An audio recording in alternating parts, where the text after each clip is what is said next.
नमस्कार दोस्तों, मैं हूं सुबीर और आप देख रहे हैं हमारे चैनल नॉलेजेस।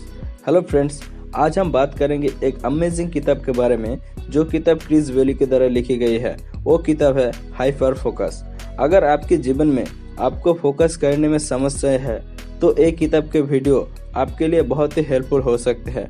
दोस्तों, एक किताब आपको प्रोडक्टिविटी के बारे में वो सब कुछ सिखाएगी जो आप नहीं जानते हो या तो आप जानना चाहते हो।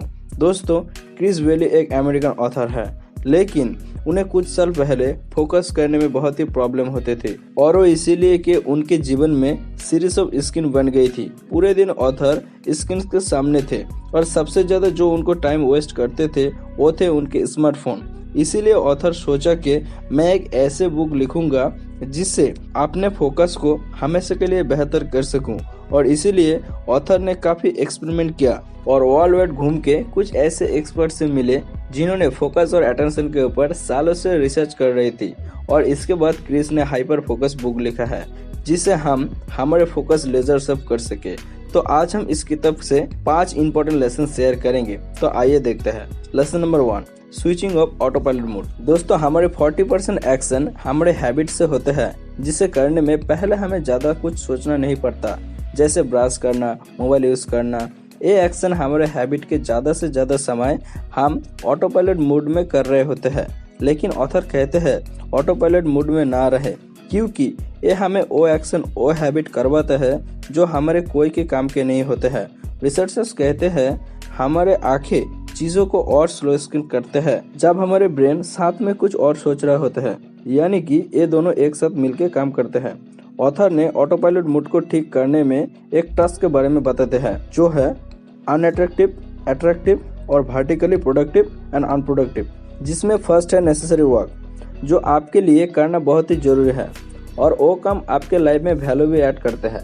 एग्जाम्पल, अगर आप स्टूडेंट हो तो आपको स्टडी करना पड़ेगा, लेकिन अनअट्रैक्टिवली आपको पढ़ने का मन नहीं करेगा। अननेसेसरी वर्क वो है जो काम नेसेसरी वर्क से बचने के लिए करते हैं, लेकिन हमारे लाइफ में कोई भी वैल्यू ऐड नहीं करता।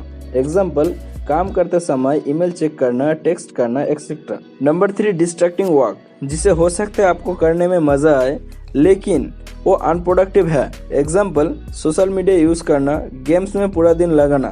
और सबसे इम्पोर्टेंट टास्क वो है जो है पर्पसफुल वर्क, जो आपके लिए प्रोडक्टिव भी है और अट्रैक्टिव भी है, जिसे आपको करने में सेटिस्फेक्शन मिलते हैं और आपके लाइफ में वैल्यू भी ऐड करते हैं। लाइक अपने पैशन को फॉलो करना, अपने फैमिली के साथ टाइम स्पेंड करना, या फिर अपना हॉबी को ही profession banana.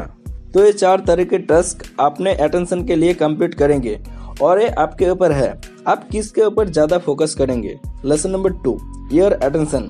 University of Virginia के प्रोफेसर टिमोथी विल्सन के अकॉर्डिंग ह्यूमन ब्रेन हर दिन एनवायरनमेंट से हर second 11 million bits of information receive करते हैं, लेकिन उसमें से हर सेकंड वो 40 बीट्स ऑफ इंफॉर्मेशन ही एक्चुअल में प्रोसेस कर पाते हैं।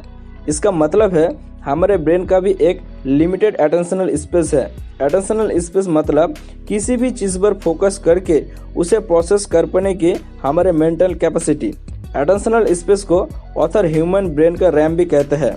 जैसे हमारे स्मार्टफोन में जितने ज्यादा ऐप होगी वो उतने काफी एप्लीकेशन को बिना हैंग हुए हैंडल कर पाएगा। सिमिलरली आपके ब्रेन का अटेंशनल स्पेस जितना ज्यादा होगा उतने ज्यादा फोकस से आप अपना इम्पोर्टेंट टास्क को कंप्लीट कर पाओगे। इसीलिए आपका एम होना चाहिए अपने अटेंशनल स्पेस को बढ़ाना और जरूरत के अकॉर्डिंग अच्छे नींद लेना भी आपके अटेंशनल स्पेस को 58% तक इंक्रीज कर सकते हैं। ऑथर कहते हैं कि अगर आप 1 घंटा नींद कम लेते हो तो आप अगले दिन के 2 घंटे की प्रोडक्टिविटी खो रहे हो। आप अपने अटेंशनल स्पेस को जितना ज्यादा टास्क भरते जाओगे उतने ज्यादा आप डिस्ट्रैक्टेड होते जाओगे। इसीलिए जब बात हो आपके प्रोडक्टिविटी की, तो जितने काम चीजों को आप अपना अटेंशन दोगे उतने आप प्रोडक्टिविटी बनते जाओगे। Lesson number 3, hyper focus. Hyper focus के अंदर काफी सारी चीजें हैं। इसमें आप डिस्ट्रैक्टेड नहीं होते हो और आप जल्दी से फोकस भी कर पाते हो और आप अपने काम को बेहतरीन से कर पाते हो। और आप हाइपर फोकस के अंदर आप कम बिजी रहते हो, क्योंकि आप अपने अटेंशनल स्पेस के अंदर सिर्फ कुछ ही चीजों को जाने दे रहे हो। हाइपर फोकस के अंदर 4 स्टेज है। पहले हाइपर फोकस में जाने के लिए एक प्रोडक्टिविटी या मीनिंगफुल ऑब्जेक्ट को चूज करना होगा। जिस पर आप अपना पूरा अटेंशन दे सके। जितना ज़्यादा हो सके डिस्ट्रैक्शन को दूर करें। सिर्फ उसी ऑब्जेक्ट को अपना अटेंशन दे जिसे आपने चूज किया है, और जैसे आपको लगता है अपना माइंड डिस्ट्रैक्टेड होने वाला है तो तुरंत उसी ऑब्जेक्ट में वापस अपना अटेंशन ले आए। आप किस चीज़ पर फोकस करेंगे, ये इंटेंशन सेट करना सबसे जरूरी है। जितना प्रोडक्टिव और मीनिंगफुल टास्क होगा उतने मीनिंगफुल आपके एक्शन होना चाहिए। हाइपर फोकस में पहुंचने का सेकंड स्टेप है जितना ज़्यादा से ज़्यादा हो सके उतने एक्सटर्नल और इंटरनल डिस्ट्रैक्शन को दूर करें। क्या आप जानते हो कि काम करते समय डिस्ट्रैक्टेड क्यों हो जाते हैं? क्योंकि उस टाइम में हम जो भी जरूरी काम कर रहे होते हैं उससे डिस्ट्रैक्शन ज़्यादा से ज़्यादा अट्रैक्टिव होता है। इसीलिए काम स्टार्ट करने से पहले वो सारे डिस्ट्रैक्शन को हटा लेना चाहिए, वरना काम करने का समय उनसे जितना इम्पॉसिबल सा होगा। थर्ड स्टेप है जब हम हमारे चूज किए गए ऑब्जेक्ट के ऊपर एक प्री डिटरमाइंड अमाउंट के अटेंशन देते हैं, यानी जिस भी चीज़ के ऊपर हमें फोकस करना है उसके लिए हम पहले से एक टाइम सेट कर दे कि आज मैं 9 से 3 बजे इस पर अपना पूरा अटेंशन के साथ काम करूंगा। फोर्थ स्टेप है जैसे कि आपका दिमाग काफ़ी बार कहीं पर जाता है तो उसे तुरंत आप जो इम्पोर्टेंट टास्क करते हो उसमें वापस ले आए। Lesson number 4, how to choose what to focus on. हमें किस चीज़ पर फोकस करना है वो कैसे चूज कर सकते हैं, मतलब आप किस तरह से अपने इंटेंशन सेट करें जिसे आप हाइपर फोकस कर सकते हैं, वो जानेंगे ये 3 मेथड से। द रूल ऑफ 3, इसका मतलब है दिन के शुरुआत में ऐसे 3 चीज़ों को चूज करें जिन्हें दिन के खत्म होने से पहले आप पूरा करना चाहते हैं, और इस लिस्ट में आपके सबसे इम्पोर्टेंट काम ही आना चाहिए। अगर आपके अंदर एक टू डू लिस्ट बनाने का हैबिट है तो उसके अंदर और एक हैबिट बनाएं जो है आपके टू डू लिस्ट के कामों की कॉन्सिक्वेंसेस लिखने की, यानी कि उस काम को करने से दुनिया में या आपके लाइफ में क्या फ़र्क पड़ेगा। और आपके दिन के 3 इंटेंशन सेट करें और अपने काम के कॉन्सिक्वेंस को पता करने के एक अच्छे हैबिट है जिसे आप हर रोज इंटेंशनली काम कर पाओगे। लेकिन आप ये पूरे दिन का काम कैसे पता करेंगे कि आप हर मोमेंट इंटेंशनली काम कर रहे हैं? इसके लिए आपको आपके फ़ोन में टाइमर लगाना पड़ेगा, और वो जैसे बजेगा तो अपने आप को एक सबल करें। जब ये अलार्म बजा तो क्या आपका दिमाग डिस्ट्रैक्शन में खो गया था? नहीं तो क्या आप किसी चीज़ पर प्रोडक्टिविटी टास्क कर रहे थे, और कर रहे थे तो कितने समय तक कर रहे थे, और आपका अटेंशन स्पेस कितना भरा हुआ है, यानी कि काम करने के साथ आप और क्या कर रहे थे। तो दोस्तों ऐसे आप अपने इंटेंशन के साथ हाइपर फोकस कर सकते हैं। Lesson number 5, doing nothing is not a waste of time. Author कहते हैं कि जिस तरह हाइपर फोकस हमारे दिमाग का सबसे प्रोडक्टिविटी मोड है, उसी तरह जिस मोड में हमारा ब्रेन सबसे ज़्यादा क्रिएटिव होते हैं उसे स्कैटर फोकस मोड कहते हैं। मैक्सिमम ग्रेट आइडियाज और प्लान्स जो लोगों के दिमाग में आते हैं वो उन्हें सोचने के वक्त नहीं आते हैं, बल्कि तब आते हैं जब वो कोई दूसरे काम कर रहे होते हैं। इसीलिए स्कैटर फोकस मोड भी यही कहते हैं कि दिन में एक बार माइंडलेस एक्टिविटी जरूर करें, जैसे वर्क पे जाना, घर का थोड़ा काम करना, कुछ कुकिंग करना एक्सेट्रा।